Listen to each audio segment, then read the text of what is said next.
ಕೌಟುಂಬಿಕ ಕಲಹದಿಂದ ಪತ್ನಿ ನಾದಿನಿ ಮೇಲೆ ಮಚ್ಚಿನಿಂದ ಹಲ್ಲೆ ಮಾಡಲಾಗಿದೆ. ಇಬ್ಬರ ಮೇಲೂ ಕೂಡ ಮಚ್ಚಿನಿಂದ ಮಾರಣಾಂತಿಕವಾಗಿ ಹಲ್ಲೆ ನಡೆಸಿರುವ ಗಂಡ. ನೋಡಿ, ಕೌಟುಂಬಿಕ ಕಲಹದಿಂದ ಪತ್ನಿ ಹಾಗೆ ನಾದಿನಿ ಮೇಲೆ ಮಚ್ಚಿನಿಂದ ಹಲ್ಲೆ ಮಾಡಿದ್ದಾನೆ. ಇಬ್ಬರ ಮೇಲೂ ಕೂಡ ಮಚ್ಚಿನಿಂದ ಮಾರಣಾಂತಿಕವಾಗಿ ಹಲ್ಲೆ ನಡೆಸಿರುವ ಗಂಡ.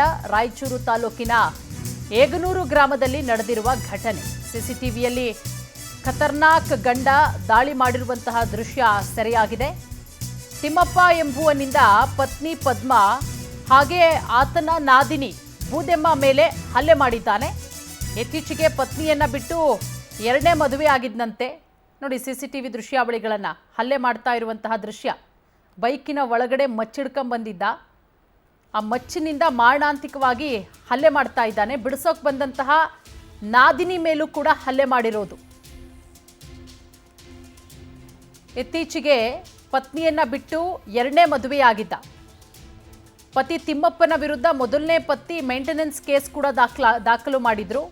ಇದರ ಮಧ್ಯೆ ಮೊದಲ ಪತ್ನಿಗೆ ತಿಳಿಯದಂತೆ ಜಮೀನನ್ನ ಕೂಡ ಮಾರ್ಕೊಂಡಿದ್ದಂತೆ. ಇದನ್ನ ಪ್ರಶ್ನೆ ಮಾಡೋದಕ್ಕೆ ಹೋದಂತಹ ವೇಳೆ ಪತ್ನಿ ಮೇಲೆ ಮಚ್ಚಿನಿಂದ ಹಲ್ಲೆ ಮಾಡಿರೋದು. ನೋಡಿ, ಆತನನ್ನ ಎಳ್ಕೊಂಡು ಹೋಗ್ತಾ ಇದ್ದಾರೆ ಪೊಲೀಸರು.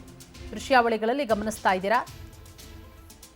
ಈಗ ಪೊಲೀಸರು ಆತನನ್ನ ಜೈಲಿಗಟ್ಟಿದ್ದಾರೆ. ಸಿಸಿಟಿವಿ ಫುಟೇಜಸ್ ಅನ್ನ ಗಮನಿಸಬಹುದು. ಬೈಕ್ ಒಳಗಡೆ ಮಚ್ಚಿಡ್ಕೊಂಡ್ಬಂದು ಯಾವ ರೀತಿ ಮಾರಣಾಂತಿಕವಾಗಿ ಹಲ್ಲೆ ಮಾಡ್ತಾನೆ ಅಂತ. ಮೊದಲು ಪತ್ನಿ ಮೇಲೆ ಹಲ್ಲೆ ಮಾಡ್ತಾನೆ. ಬಿಡಿಸ್ಕೊಳ್ಳೋಕೆ ಹೋದಂತಹ ನಾದಿನಿ ಮೇಲೂ ಕೂಡ ಆತ ಹಲ್ಲೆ ಮಾಡಿರೋದು. ಈಗ ಪೊಲೀಸರು ಆತನನ್ನ ಹೆಡೆಮುರಿ ಕಟ್ಟಿದ್ದಾರೆ. ನೋಡಿ, ಕಾಲರ್ ಪಟ್ಟಿ ಹಿಡ್ಕೊಂಡು ಪೊಲೀಸ್ ಸ್ಟೇಷನ್ ಒಳಗಡೆ ಎಳ್ಕೊಂಡು ಹೋಗ್ತಾ ಇದ್ದಾರೆ. ದೃಶ್ಯಾವಳಿಗಳಲ್ಲಿ ಗಮನಿಸಬಹುದು. ಈತನೇ ಆರೋಪಿ.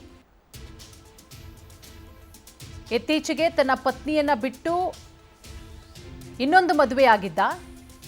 ಈ ಸಂಬಂಧ ಈತನ ಪತ್ನಿ ಕೇಸ್ ಕೂಡ ದಾಖಲು ಮಾಡಿದ್ರು.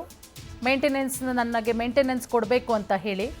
ಇದರಿಂದ ರೊಚ್ಚಿಗೆದ್ದಂತಹ ಆತ ತನ್ನ ಮೊದಲ ಪತ್ನಿ ಮೇಲೆ ಹಲ್ಲೆ ಮಾಡಿರೋದು.